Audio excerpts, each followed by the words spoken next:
इस मीटिंग में आप सबकी उपस्थिति को नमन करता हूं और आप सभी का हार्दिक अभिनंदन करता हूं कि आप मुझे सुनने के लिए इस गेट मीटिंग में अपना कीमती वक्त निकाल पा रहे हैं। साथियों, पूरा देश जब चैन से सोता है,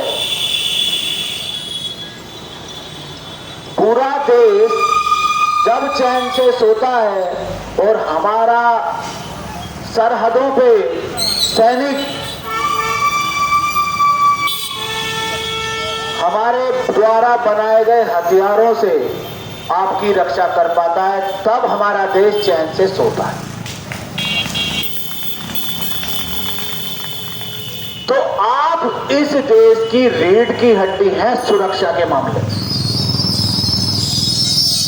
पर दुख तब होता है कि जब उस रीढ़ की हड्डी में, हमारी बैकबोन में कोई दिक्कत आ जाए तो हमारी शरीर की व्यवस्था चरमरा जाती है और बंदा हिल जाता है और चलने फिरने में लाचार हो जाता है।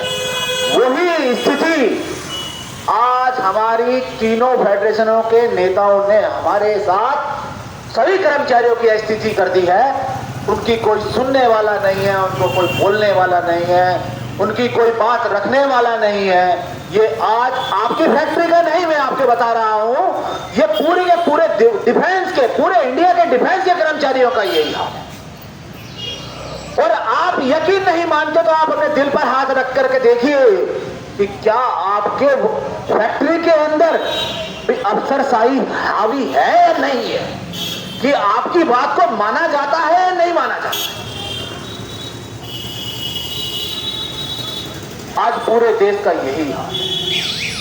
अब जो माहौल स्थिति को बनाया जा रहा है, क्योंकि इश्यूज तो बहुत ज्यादा है, समय कम है मेरे पास, क्योंकि यदि मैं इनके काले चिट्टे खोलता जाऊंगा तो आज सुबह से शाम हो जाएगी। पर लेकिन मैं आपके सामने कुछ चुनिंदा पॉइंटों पर ही बात करूंगा। नेशनल काउंसिल जेसीएम में भी आपके लोग, सेकंड लेवल डिफेंस काउंसिल में भी आपके लोग, थर्ड लेवल में भी आपके लोग। तो मुझे आप लोगों से यह पूछना है कि 44 जो लेबर लॉ थे उनको अबोलिश क्यों किया गया और उनको 4 कोड बिल में तब्दील कर दिया गया। और वो 4 कोड बिल आप यदि आज लागू हो जाए तो आप ये गेट मीटिंग भी नहीं कर सकते हो। जो आपको बोलने का अधिकार मिला है वो नहीं मिल सकता, क्योंकि वो चारों कोड बिल सरकार ने आपको देख करके नहीं बनाए।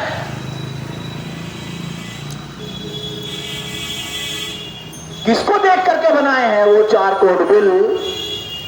वो 4 कोड बिल हमारे जो प्राइवेट सेक्टर के मालिक हैं, इस देश की जो अर्थव्यवस्था को अपने हाथ में लिए हुए हैं, अडानी और अंबानी जी के लिए वो 4 कोड बिल देख करके बनाए गए। ये एक बहुत ही शेम का विषय है हमारे लिए और शर्मनाक विषय है कि उसमें हमारी स्थिति। आज मैनेजमेंट आपकी यूनियनों को बुलाता है, बात करता है, और अभी रिसेंटली में वो बिल पास हो गया और एक कमेटी, पार्लियामेंट्री कमेटी को वो दे दिया गया है और वो कभी भी बिल पास हो तो चुका है, क्योंकि पूर्ण बहुमत की सरकार है। अब वो पास होने के बाद में कभी भी इंप्लीमेंट हो सकता है। और इस इंप्लीमेंट में क्या होगा, जिस यूनियन का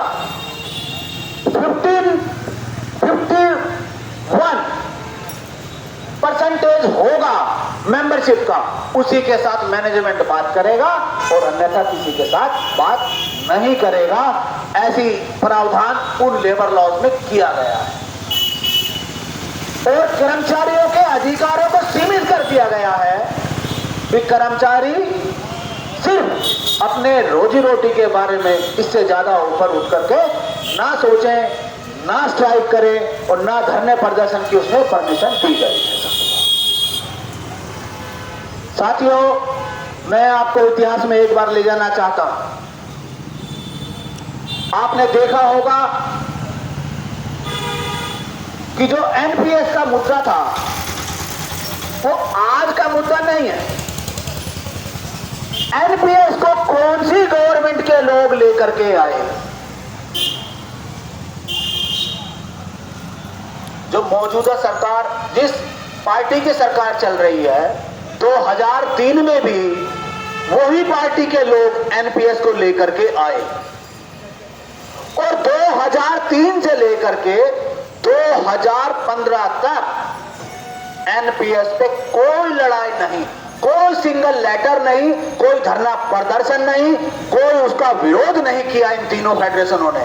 और मैं यदि आपको दावे से ये बात कह रहा हूं, जब एनएमओपीएस का जन्म हुआ तो हम उसके साथ में गए और उसको तब इतना एक जो नेशनल वाइड आंदोलन जो एक बना, बंधु जी के नेतृत्व में, तब इन तीनों फेडरेशनों की आंख खुली कि ये तो हम लोगों को इशू उठाना चाहिए था जो हम नहीं उठा पाए।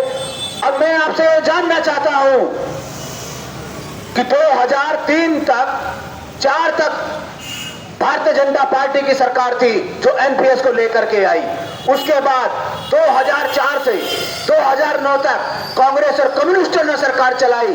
फिर उसके बाद 2009 से 2014 तक कांग्रेस ने सरकार चलाई और 2014 में 13 में अगस्त के माह में, अगस्त सितंबर में एनपीएस का बिल ला करके लोकसभा और राज्यसभा में बिल पास किया। आपने कुछ नहीं किया।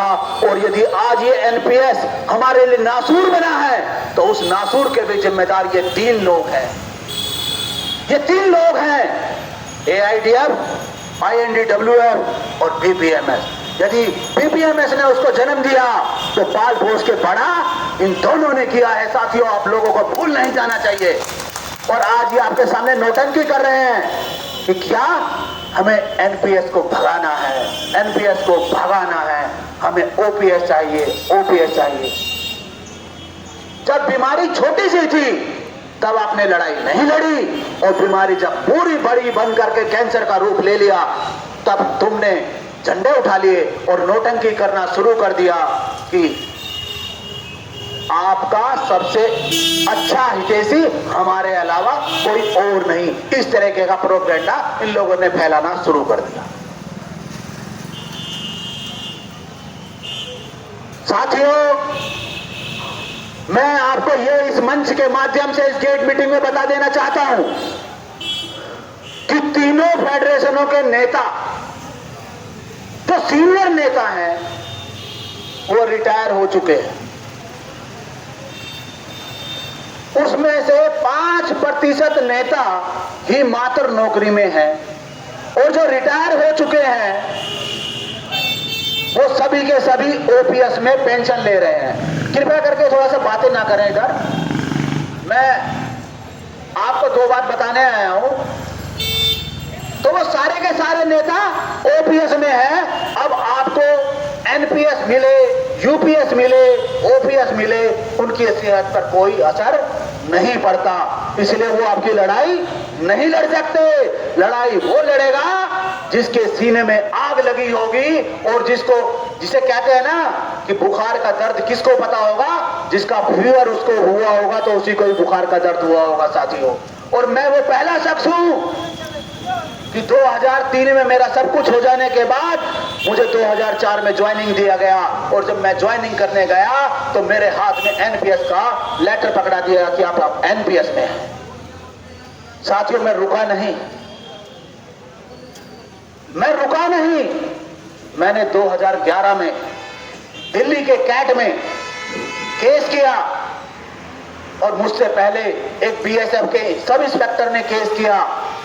उसका केस सुप्रीम कोर्ट था, मेरा केस हाई कोर्ट में था और उसके जजमेंट आया कि जिसका 2003 में सब कुछ हो चुका था तो उसको ओपीएस दे दिया जाए, एनपीएस ना दिया जाए।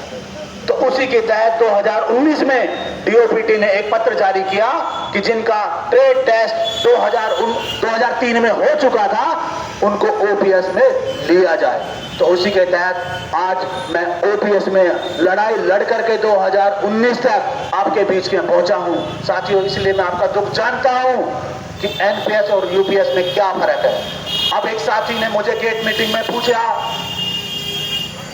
कि एनपीएस और यूपीएस में से हमें क्या लेना चाहिए।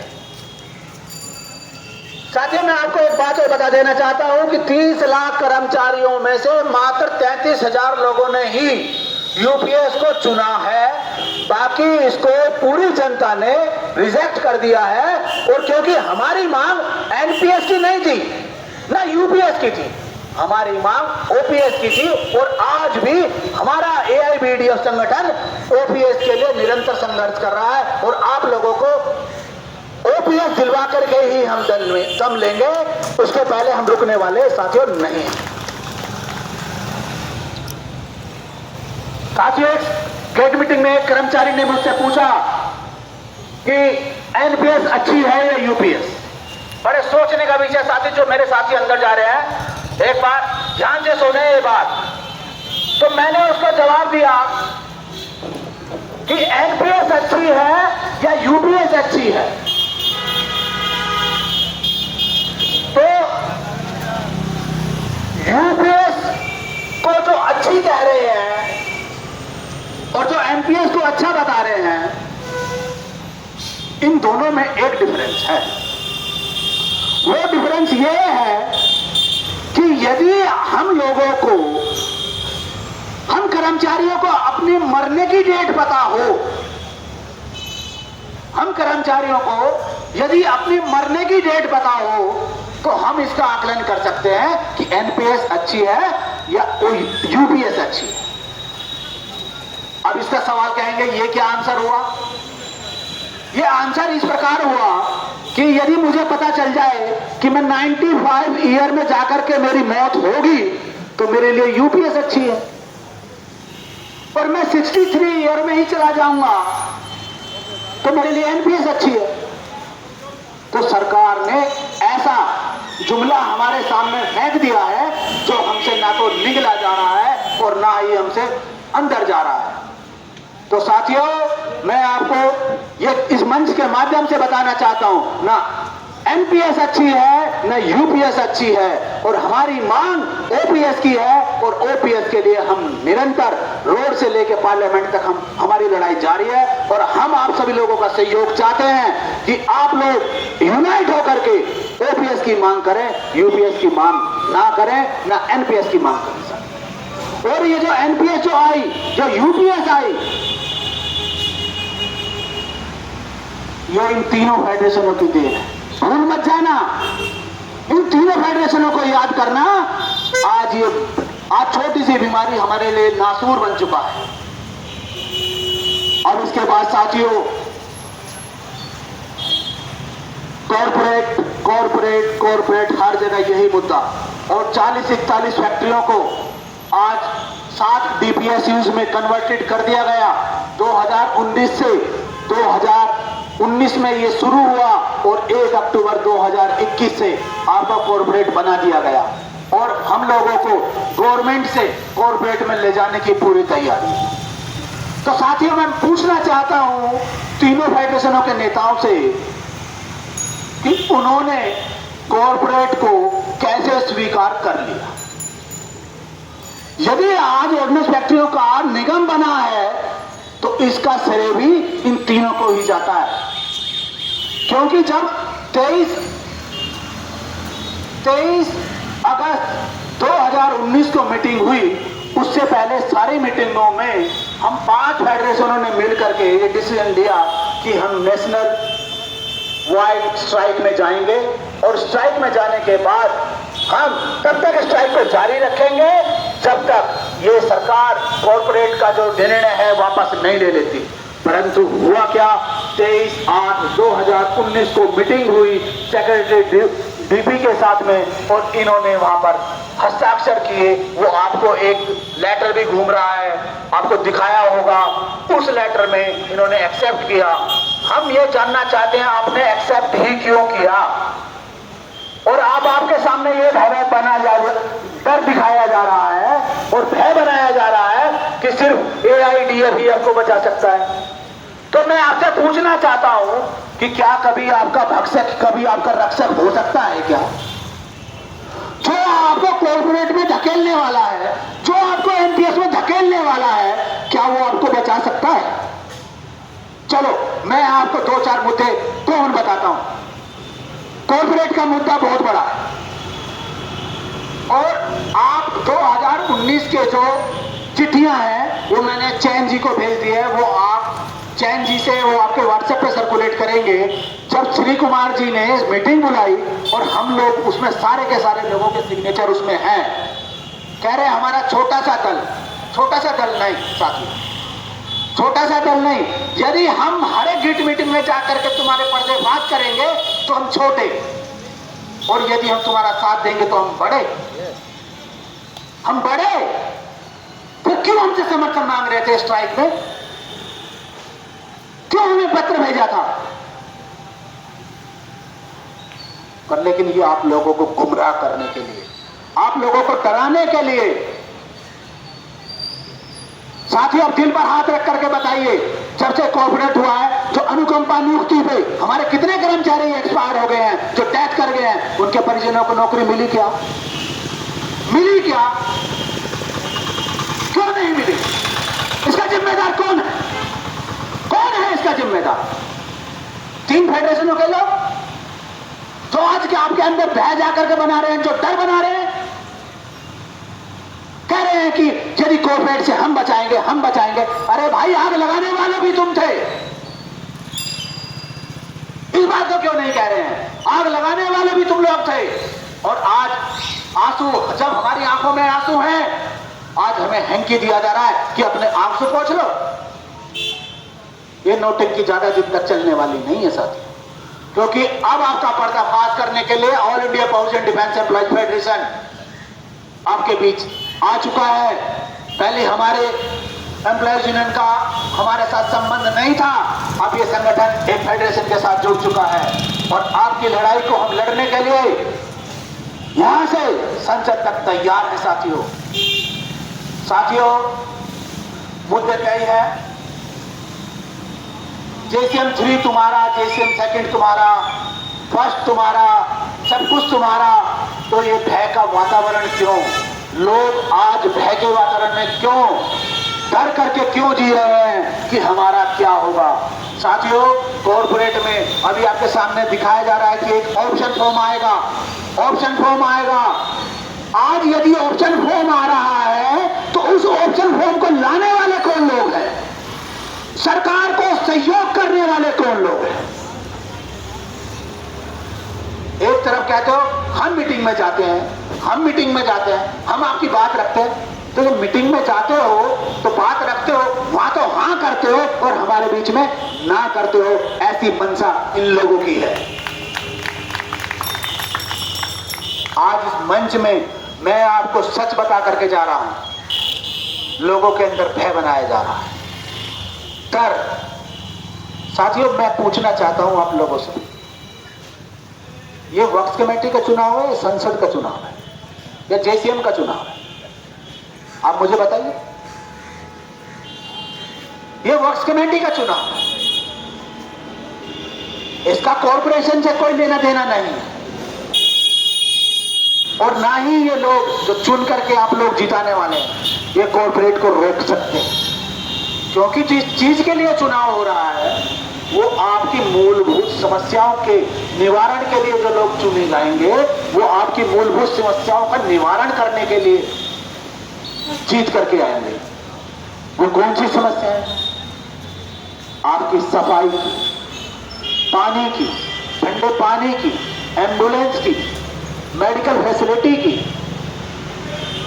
और आपके वेलफेयर की।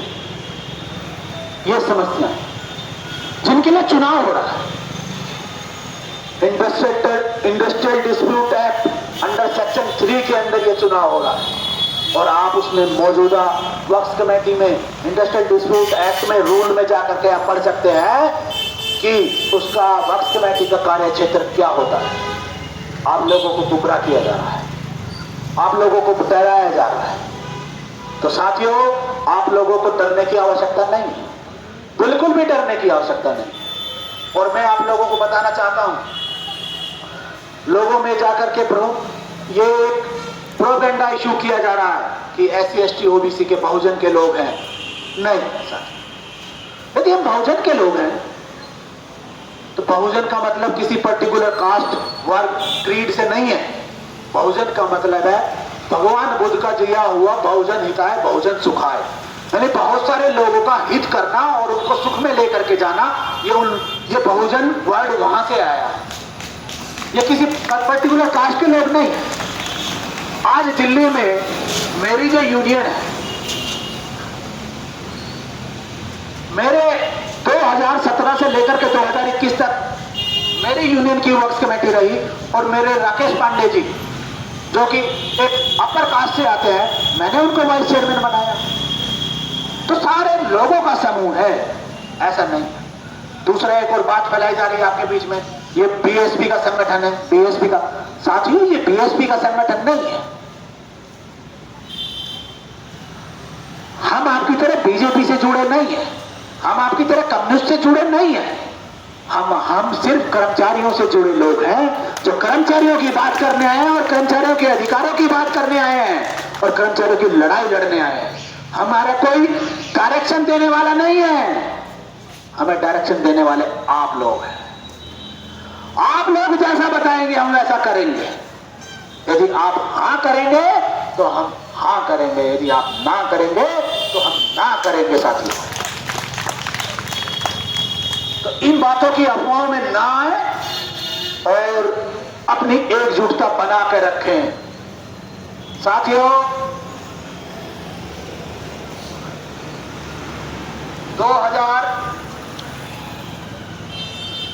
मैंने तकरीबन सभी के बात ये बता दी है। अब मैं आपको बताना चाहता हूं कि 8th पे कमीशन सितंबर 2024 में हमने हमारा राष्ट्रीय अधिवेशन, जिसमें से यहां से भी 25-30 लोग कानपुर के अंदर गए थे साथ। और राष्ट्रीय अधिवेशन में मुख्य मांगों में हमारी प्रथम मांग 8वें पे कमीशन की गठन की सिफारिश कि सरकार जल्द से जल्द 8वां पे कमीशन गठित करे। और सरकार ने ये बात मानी और फरवरी 2000 में इसको एक्सेप्ट किया, और ये सबसे पहला फेडरेशन हमारा जिन्होंने 8th पे कमीशन की आवाज उठाई। परंतु अफसोस इस बात का कि सरकार ने मात्र घोषणा की, अभी तक पे कमीशन का गठन नहीं हुआ। तो साथियों, पूछना चाहता हूं मैं आपके लोगों से जो आपके बीच आपको वोट मांगने आ रहे हैं, आपको गुमराह करने आ रहे हैं, आपको डराने आ रहे हैं, मैं पूछना चाहता हूं उन लोगों से कि अभी तक 8th पे कमीशन का गठन क्यों नहीं हुआ? कहां सोए हुए हो भाई? अब तो जाग जाओ, अब तो जाग जाओ। साथियों, मैं लोगों से कहना चाहता हूं,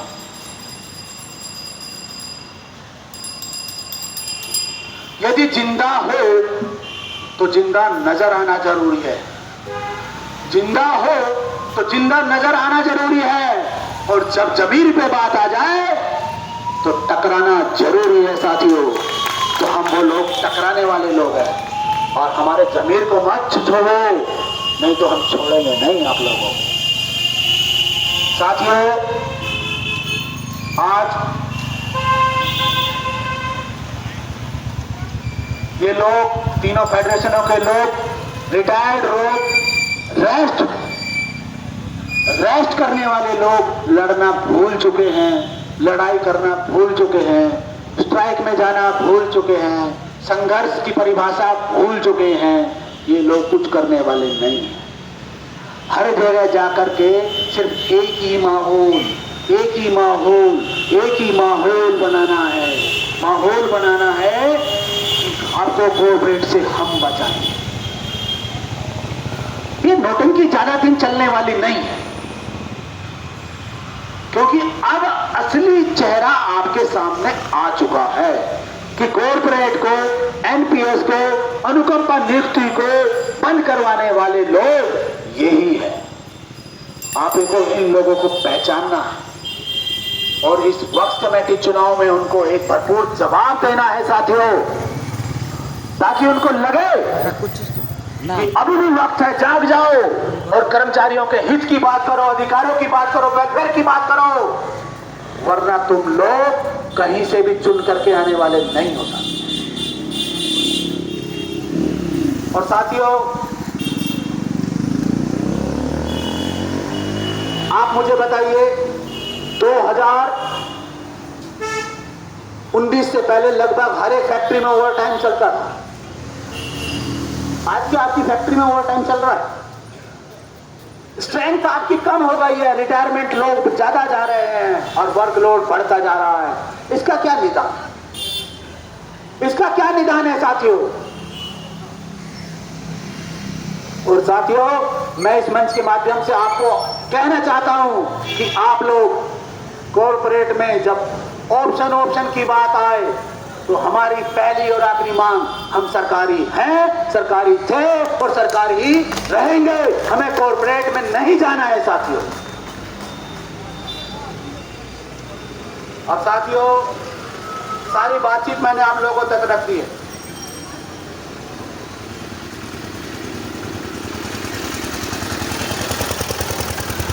लास्ट में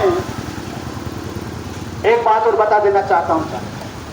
अभी जनवरी 2024 में जेसीएम का चुनाव हुआ। एम्प्लॉयज यूनियन को आपने मैंडेट दिया और एम्प्लॉयज यूनियन के जेसीएम में 3 लोगों को चुन करके भेजा। मैं आपका तहे दिल से ऑल इंडिया बहुजन डिफेंस एम्प्लॉयज फेडरेशन की तरफ से आपका धन्यवाद अदा करता हूं और आपको ये उम्मीद दिलाता हूं कि जेसीएम में जिन लोगों को भेजा है वो आपको कभी नाराज नहीं करेंगे। और मैं इन लोगों को नंबर दे करके जाऊंगा, आप इनसे मेरा नंबर ले लीजिएगा और यदि ये काम लोग नहीं करते हैं तो आप मुझे डायरेक्ट कॉल कर लीजिएगा। मैं आकर इन लोगों को स्टार्ट करने का काम करूंगा कि सोना नहीं है, उनकी तरह जाग करके रहना है और लोगों को जगाते रहना है। ये ट्रेड यूनियन लीडर की असली पहचान है। अब दूसरा साथियों मैं बता देना चाहता हूं, second level JCM, third level JCM, fourth level JCM. Fourth level JCM में 2 बीपीएमएस की सीटें, 2 इंटक को, 2 लाल झंडे को। मैंने एक आरटीआई लगाई। मैंने पूछा कि आपने सेकंड लेवल की सीटों को कैसे बांटा है, तो कह रहे न्यूमेरिकल संख्या के आधार पर। फिर मैंने पूछा थर्ड लेवल को कैसे बांटा है, कह रहा वो भी सेकंड न्यूमेरिकल संख्या के आधार पर, जिसकी जितनी संख्या भारी उसकी उतनी हिस्सेदारी पे हमने बांटा है। रक्षा मंत्रालय ने जवाब दिया। अब मैंने पूछा आपने फोर्थ लेवल कैसे बांटा है, 2 बीपीएमएस को, 2 इंटक को, 2 लाल झंडे को। क्यों भाई, ये संख्या के आधार पर क्यों नहीं बांटा आपने? मेरा सवाल था, ये संख्या के आधार पर क्यों नहीं बांटा आपने? तीनों फेडरेशन ने मिलकर के अपने मोनोपोली बना रखी है। फिर 2002 में पुराना चिट्ठी इशू करवा दिया। साथियों मैं बता देना चाहता हूं, 2021 से ऑल इंडिया बहुजन डिफेंस एम्प्लॉयज फेडरेशन ने यह लड़ाई लड़ी कि मेंबरशिप वेरिफिकेशन और जेसीएम अलॉटमेंट के लिए होना चाहिए।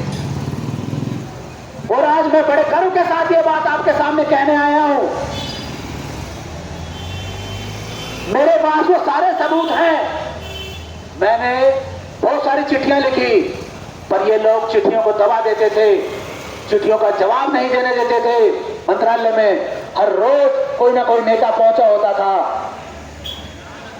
इसके बाद मैंने ये क्वेश्चन पार्लियामेंट के अंदर करवाया कि आपने फोर्थ लेवल की सीटों को संख्या के आधार पर क्यों नहीं बांटा? जैसे थर्ड लेवल की सीटों को बांटा, फर्स्ट लेवल की सीटों को बांटा, सेकंड लेवल की सीटों को बांटा, तो फोर्थ लेवल पे क्यों नहीं बांटा?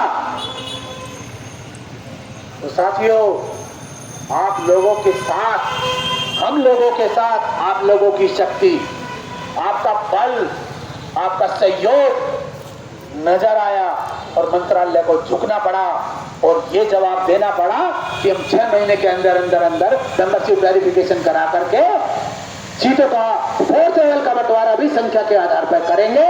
और जनवरी माह में 2024 में आपकी फैक्ट्री में वेरिफिकेशन हुआ और एम्प्लॉइज यूनियन को अपने 3 सीट दे करके मैंडेट दिया। साथियों, मैं आपका हाथ जोड़ करके आपका धन्यवाद करता हूं, सिर झुका करके कि आपने हमारा मान सम्मान रखा। और असली लोकतंत्र की यही परिभाषा है, जिसकी जितनी संख्या भारी उसकी उतनी हिस्सेदारी। तो साथियों, मैं आप लोगों से कहना चाहता हूं,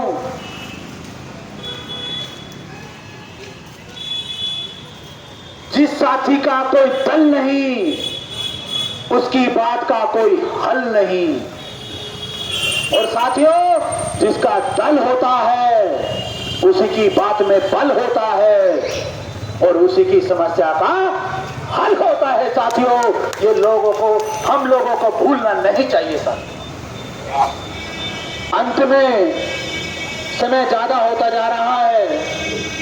मैं आप लोगों से एक पुरजोर अपील आप लोगों से करना चाहता हूं। जब वोट देने जाएं वक्फ कमेटी चुनाव में, तो ध्यान रखना, एनपीएस को भी लाने वाले ये लोग हैं, कॉर्पोरेट को लाने वाले ये लोग हैं, अनुकंपा को भर्ती बंद करवाने वाले ये लोग हैं, आप लोगों के 4 कोड बिल लाने वाले भी ये लोग हैं। क्योंकि ये सत्ता में बैठ करके बात कुछ और करते हैं, आपके सामने विरोध करने का नाटक करते हैं। साथियों, आप लोगों को चुनाव के वक्त, बटन दबाते वक्त, मोहर लगाते वक्त ये बातों को याद रखना है और इन बातों को भूलना नहीं है। आज जो आपके सामने डर का माहौल बनाने वाले हैं, आप उनसे सवाल करना। साथियों, कि सवाल में कि वक्फ कमेटी का चुनाव है, पार्लियामेंट का चुनाव नहीं है कि जिन लोगों को आप जिता के भेजेंगे ये वो लोग कॉर्पोरेट रुकवा देंगे। नहीं साथियों, ये आपको गुमराह होने की बिल्कुल भी जरूरत नहीं है।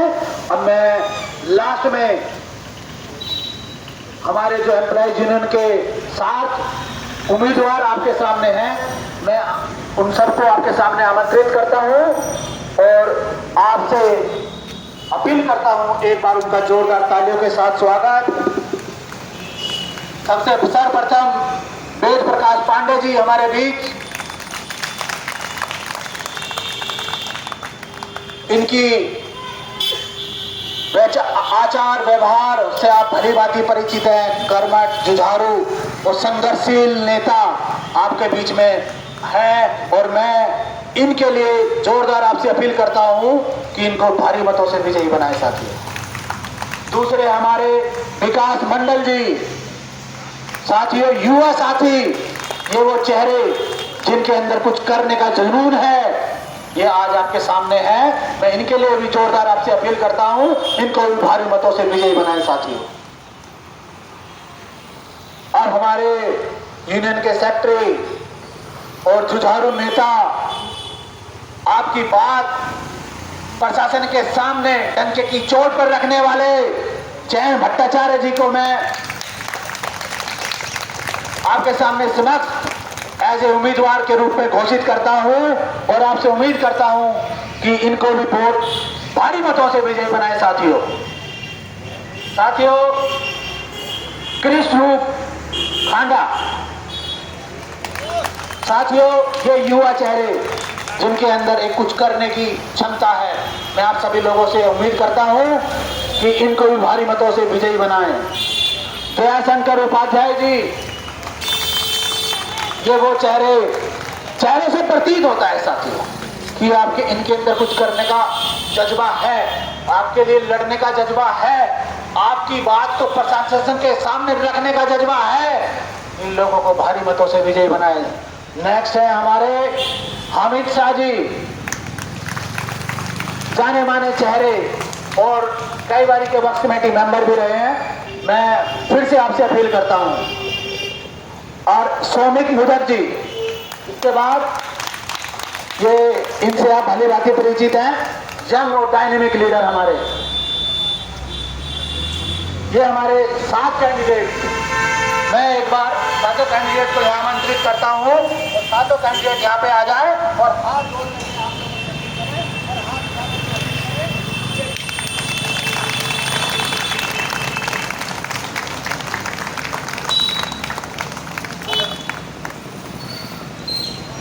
धन्यवाद साथियों, आप लोगों ने मुझे सुना और अंत में लास्ट अपील आपके सामने कर रहा हूं। इनके लोभ लुभाने वाले लालच में मत आना, इनके डर में मत आना, इनके भय में मत आना, सोच करके जाना। 2 साल का भविष्य आपकी फैक्ट्री का भविष्य है, आपके वेलफेयर का भविष्य है, आपकी बेसिक नीड को पूरा करने का भविष्य है। इन लोगों को भारी मतों से विजयी बनाना। इसी साथियों, इन्हीं शब्दों के साथ मैं अपनी वाणी को विराम देता हूँ। जय हिंद, जय भारत, धन्यवाद। और मैं 3 नारों का जवाब चाहता हूँ। एम्प्लॉयज यूनियन जिंदाबाद, एम्प्लॉयज यूनियन जिंदाबाद, एम्प्लॉयज यूनियन जिंदाबाद। धन्यवाद साथियों। यस, हम बहुत आभारी हैं।